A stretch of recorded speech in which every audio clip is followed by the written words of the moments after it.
right now. God is good. Say amen. So I just want to thank Mrs. Phyllis for reaching out to me. Where is she? She's here somewhere. She's in here. Thank you for reaching out to me and asking me to come today, participate in this wonderful event. So, you know, it's February, so it's Black History Month, right? So, but I believe it's Black History Month every month. Because I never step out of my blackness, right? So I want to always be able to say that I'm black and I'm proud. I don't need a special occasion to say that. Because, see, I'm going to stand here today, and talk about my grandmother's grandmother. And what she had to go through for me to be here today. See, I don't know if you know your grandmother's grandmother. I don't know if you know about them coming through the Middle Passage. I don't know if you know you already was resilient because you already made it. See, I don't know if you know that today. But I'm going to be here to tell you today about your grandmother's grandmother. Because, see, she had to do some things in order for you to be here today. So, like I said, it's Black History Month. And I like to celebrate that. So again, thank you for having me here today. So, ordinary people doing extraordinary things. Or is it an ordinary person? Is it an extraordinary person doing something that's extraordinary? So we don't really know. Because my grandmother's grandmother had to go through some stuff that people would have said was extraordinary. Because see, she was doing things like reading. She was doing things like taking care of her kids. She was doing things like hoping and praying that her black sons could make it outside into the community and come back alive. She was doing things like protecting her clan because she knew how easy it was for her grandfather to be sold off on the chopping block. See, I'm talking about this Black History Month up in here, right?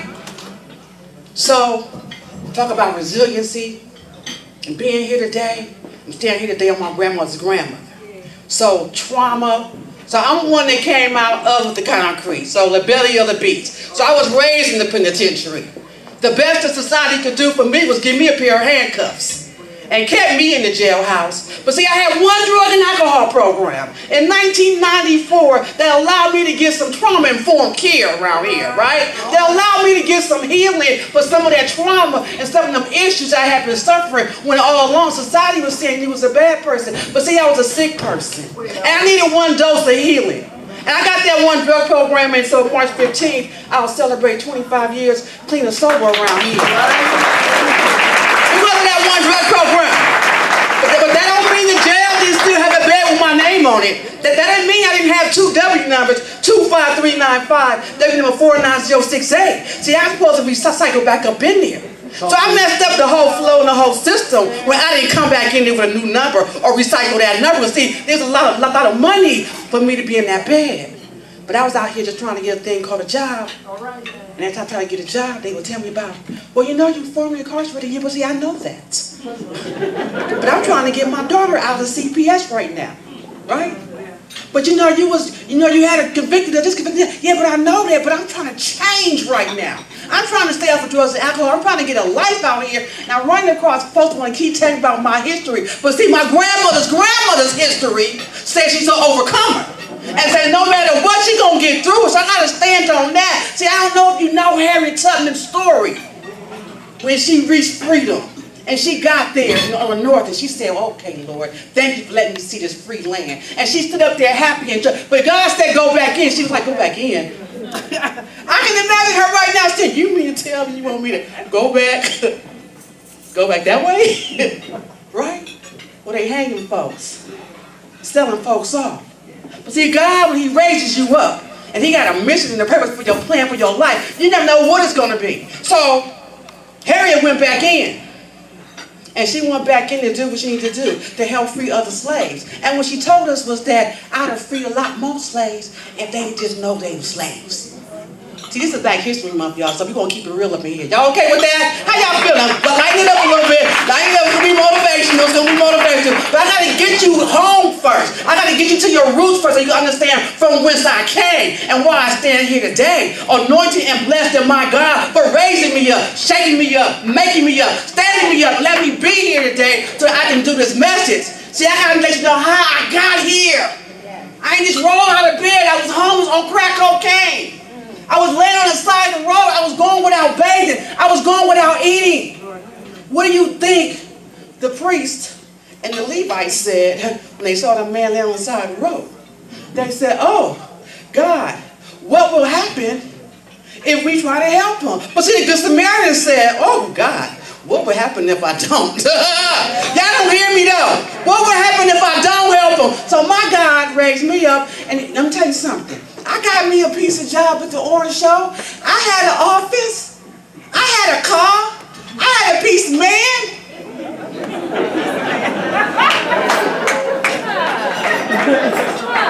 I had a piece of man, but God said, I ain't brought you all the way up here.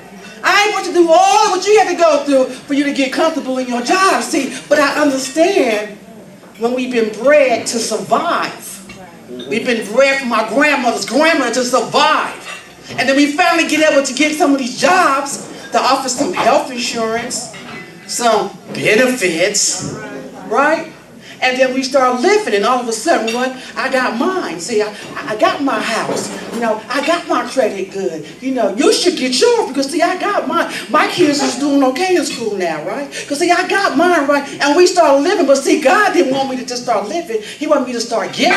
So I'm going to ask you, when you're comfortable and you pull up in your nice car and you pull up to your fancy job with your nice health insurance and all that, are you just living, or is God moving you to a position where you can start giving? Somebody up in here got to hear this message today.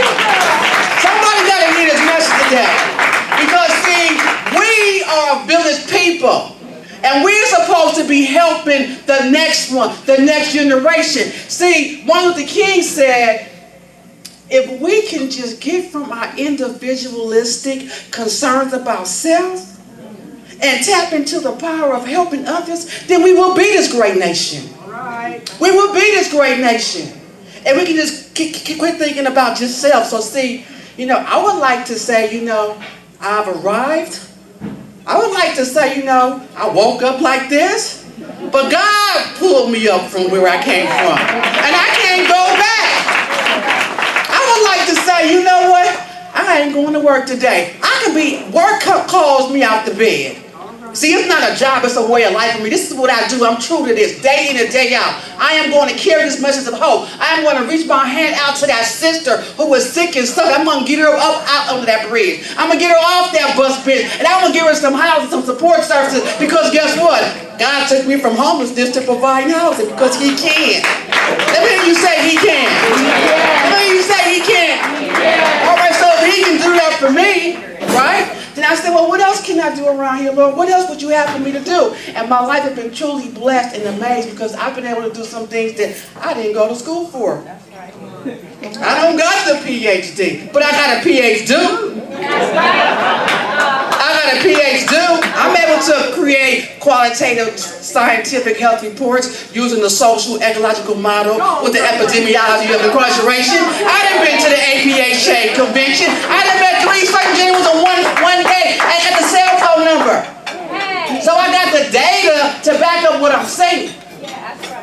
But what I'm saying is, I need y'all that's up in them jobs with the county with resources to go up in there and get them and bring them out to help the people. Right. That part. That part, just that little part right there, my sister. That little part right there. Because see, what happens is we get comfortable because we live it now. I got mine, I got my house, I got my mortgage, I got my car, you know what I'm saying? But when we want to start to give it, how do you know when you ride on the street and you look and you see somebody on the side of the road laying there sleeping, how do you know they're not dead? How do you know that they're not dead? How do you know that woman on that bus bench with all the blankets over her head that's laying there, you say she's laying asleep, how do you know she's not dead? Have we become a society that would drive past dead people on the bus bench, not even stop? That's how disconnected we become from our grandmother's grandmother. You understand what I'm saying? We have got to remember from whence we came. Right now, somebody's spirit should be stirring up in here. Somebody's mind should be clicking right now. What can I do? Because guess what? If Kim Carter can come from homelessness, drug addiction, prostitution, molestation, the penitentiary, and just do a little something, surely there's something that you can do. And you can get up in that county. That part right there. That part right there. Resilient. We have some resilient people. We've come through so much, but yet we stand. We're still here. We're not going nowhere. So my message of hope today goes like this. In 1994, I was diagnosed with adenocarcinoma. They told me I had 90 days to live. Now my mind said, what you mean 90 days to live? I done been to the penitentiary. I done been on crack. I done just checked in the Valley College. Just spent $100 on the book. I ain't even read the book yet. Lord, please, don't take me now. I gotta see what's in that $100 book. And I go to Loma Linda. You know, and I'm sitting in there, and they telling me I need $3,000 for the copay, and somehow my health insurance had crossed over to the new copay period, so the little bit of money I had paid in the prior period didn't count. They need a whole new $3,000. Y'all know what I'm talking about, those with benefits up in here. And so I'm like, Lord, what I'm going to do, what I'm going to do. And I reached around to all my family, my friends, and everybody. Let's go ahead and peace up, y'all. I need y'all to help me because I'm going to die, you know. I only got 90 days to live. And out of everybody that I knew, all I got was $500. Out of everybody I knew, all I knew was, so I said, I'm surrounded by a bunch of broke people. And I'm about to die up in here, Lord, Lord. Let me tell you how God worked. I didn't know my biological father.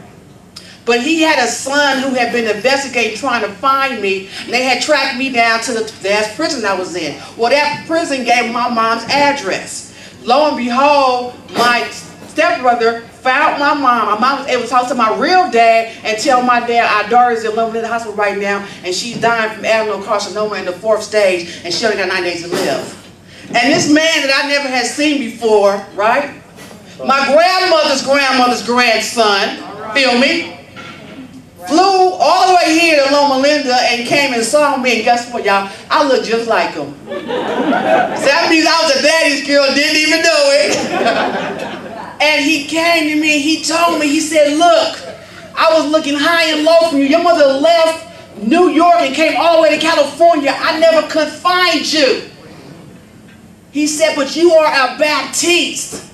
He said, there's greatness in you. Now, hey, I'm trying to figure out, you got some money on this copay. You know, while I'm getting this long DNA lecture, am I going to be able to live? He came out the pocket. He gave me $5,000. I put $3,000 for the surgery, and then I had this wonderful doctor, Dr. Swinson, and he told me, look, I'm gonna tell you right now, I don't get paid for pick apart. When I cut you open, Kim, I'm gonna cut you. If I can't get that cancer out, I'm just gonna close you up. We're gonna go ahead and start the chemo and radiation. I'm not gonna just go in there and cut you open and take out stuff just because. I said, okay, so Lord, it's not pick apart. So I might wind up a little something like, come up out of here, right? And so God, in His infinite mercy, knowing I had cancer in the 3rd stage, knowing I was given 9 days to live, decided to save a wretch like me. Why did He want me saved? So I could get comfortable in a job? Well, my Father owns all the jobs. He got the best health plan I ever seen in my life. And when He has a purpose and a plan for your life and you walking into it and you've been rocking into that spiritual experience when you know that only God is moving you in your work, then you know you are fully covered. Somebody say anointed. Anointed. Some church folks up in here. I got any church folks up in here? Yeah. Raise your hand, you a church folk. I want to make sure you got a church up here. All right. So now, you know, in the Bible, it talks about the story of the lady with the issue of the blood, right? And y'all know the story, right? So she had the issue of the blood. Now, you don't think if she could have controlled that issue, she would have controlled it? Do you really think that she got an issue of blood and she just wants it? But that's how it is when you out there stuck on crack cocaine, or you're homeless, or you have some condition that's not good for everybody around you. It ain't that you want it. You just can't get rid of it. But see, she knew that she had one chance, Carolyn. She knew that. She said she heard this man was coming to town, helping all these folks. I got to get there, right? So she didn't want to have to come to society and watch everybody scorn her and tell her, oh, what are you doing here? You got that issue. Why are you here? You know what I'm saying? And then you know Jesus had his gatekeepers, you know, the ones surrounded all the Bible. The Bible tells us that she had to get him and get that healing. Right, so I can see her right now. It was a big old crowd around her, but see, my sister had to get down low. That's how I know about my grandmother's grandmother. Because see, she got down low and she got up on her knees to make sure that I was here today, right? And so this lady, with no name, but the issue of blood in the Bible, get on her hand and knees, and so she reached her hand down, and the Bible says she just touched him and his garment. just to him. And so she had so much faith, and she wanted this healing so bad that Jesus turned around and said, who was that? Who was that just drew that power, that drew that healing from me? And that's how I know sometimes, ladies and gentlemen, that we don't have to wait on God. God waiting on us. God waiting on us. She was still being inside the road. She was waiting for Jesus that day, but she knew she had to come and get it. So she went and got her healing. And the Bible says she was healed immediately. Am I right or am I wrong? Immediately. Not the next week, but immediately, right? So do you think my sister, who was healed immediately, wanted to be walking around and she trying to get a job, and you say, well, you know you had the issue with the blood. I know I had the issue, but God healed me. Or you know you're trying to get housing, or you know you formerly incarcerated. I know, but God healed me, right? And so it's the same thing. Nobody wants to keep hearing about what the history was because, see, you don't know my future. Only God knows my future. But my past tells you that I am my grandmother's granddaughter, and that I'm going to survive, and that I'm going to be resilient, and that I'm going to be here, and I'm going to be unwavering in my commitment to be all that I can be. This black African woman standing here before you today in Black History Month.